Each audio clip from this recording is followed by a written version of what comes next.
ನಮಸ್ಕಾರ, ನಾನು ಡಾಕ್ಟರ್ ಮಧು, senior gynaecologist, infertility specialist, ವರದಾನ್ hospital.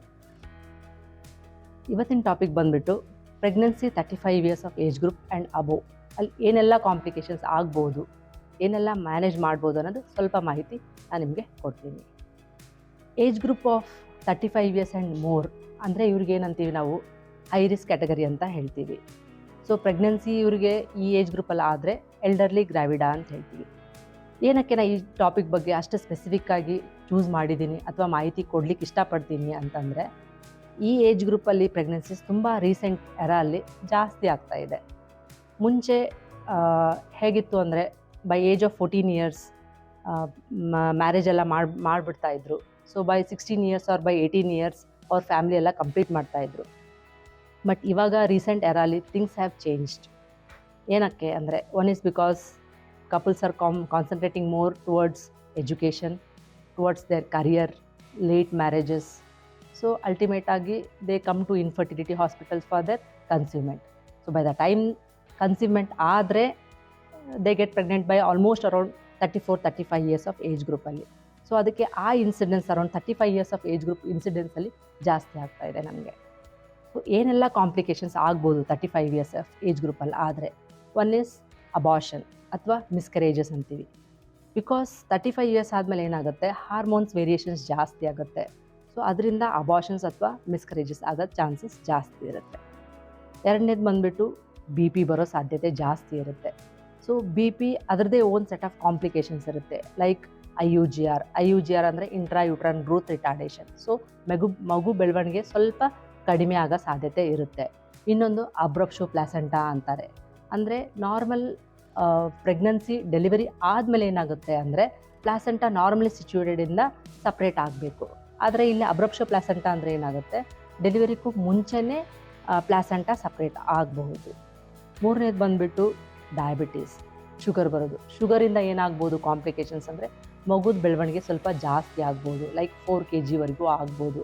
ಆ ಥರ ಆದಾಗ ಏನಾಗುತ್ತೆ, ಸ್ವಲ್ಪ ಡೆಲಿವರಿಯಲ್ಲಿ ರಿಲೇಟೆಡ್ ಕಾಂಪ್ಲಿಕೇಶನ್ಸ್ ಸ್ವಲ್ಪ ಜಾಸ್ತಿ ಚಾನ್ಸಸ್ ಇರುತ್ತೆ. ಇನ್ನೊಂದು ಕ್ರೋಮೋಸೋಮಲ್ ಅಬ್ನಾರ್ಮಲಿಟೀಸ್, ಲೈಕ್ ಟ್ರೈಸೋಮಿ 21 ಅಂತಾರೆ ಅಥವಾ ಡೌನ್ ಸಿಂಡ್ರೋಮ್ ಅಂತಾರೆ. ಆ ಥರ ಮಗು ಹುಟ್ಟೋ ಚಾನ್ಸಸ್ ಸಾಧ್ಯತೆ ಜಾಸ್ತಿ ಇರುತ್ತೆ. ಇನ್ನೊಂದು ಫೈಬ್ರಾಯ್ಡ್ ಇನ್ ಪ್ರೆಗ್ನೆನ್ಸಿ, ಅಂದರೆ ಗಡ್ಡೆ ಥರ ಬೆಳೆದ್ಬಿಡುತ್ತೆ ಗರ್ಭಕೋಶದಲ್ಲಿ. ಆ ಥರ ಆದಾಗ ಡೆಲಿವರಿನಲ್ಲಿ ಸ್ವಲ್ಪ ಬ್ಲೀಡಿಂಗ್ ಸಾಧ್ಯತೆ ಜಾಸ್ತಿ ಆಗ್ಬೋದು. ಇನ್ನೊಂದು ಪ್ರೀಟರ್ಮ್ ಡೆಲಿವರೀಸ್, ಅಂದರೆ ನಾರ್ಮಲಾಗಿ ಏನಾಗುತ್ತೆ 9 ತಿಂಗಳ ಆದಮೇಲೆ ಡೆಲಿವರಿ ಪೇನ್ಸ್ ಬರುತ್ತೆ. ಬಟ್ ಇಲ್ಲಿ ಪ್ರೀಟರ್ಮ್ ಅಂದರೆ 37 ಕಂಪ್ಲೀಟೆಡ್ ಅಥವಾ 9 ತಿಂಗಳಕ್ಕೂ ಮುಂಚೆನೇ ಡೆಲಿವರಿ ಪೇನ್ಸ್ ಬರೋದು. ಅದಕ್ಕೆ ಪ್ರೀಟರ್ಮ್ ಡೆಲಿವರೀಸ್ ಅಂತಾರೆ. ಸೊ ಇದನ್ನೆಲ್ಲ ಹೇಗೆ ಮ್ಯಾನೇಜ್ ಮಾಡಬಹುದು ಅನ್ನೋದನ್ನು ಒಂದು ಸಿಂಪಲಲ್ಲಿ ಹೇಳ್ಬೋದು. ಅಂದರೆ there is something called as pre conception counselling ಅಂತ. ಅಂದರೆ ಪ್ರೆಗ್ನೆನ್ಸಿ ಕನ್ಸೆಪ್ಷನ್ಗಿಂತ ಮುಂಚೆನೇ we counsel the couple, husband wife ಎದುರುಗಡೆ ಕೂತ್ಕೊಂಡು ಕೌನ್ಸಿಲ್ ಮಾಡ್ತೀವಿ.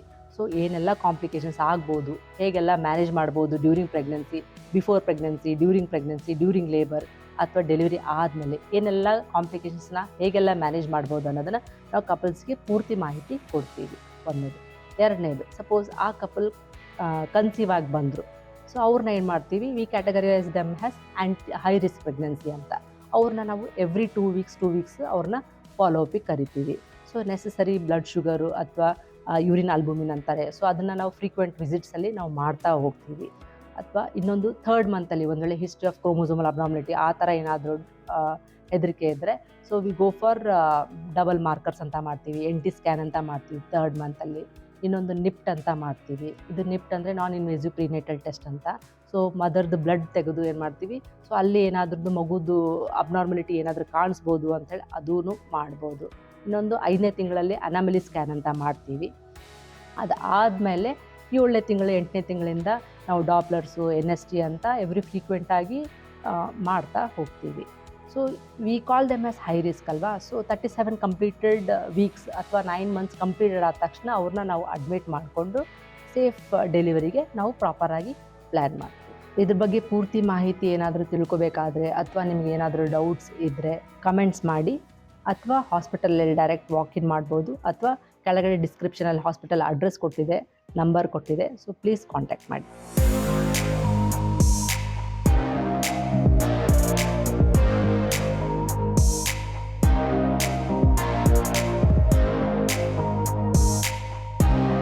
ಧನ್ಯವಾದಗಳು.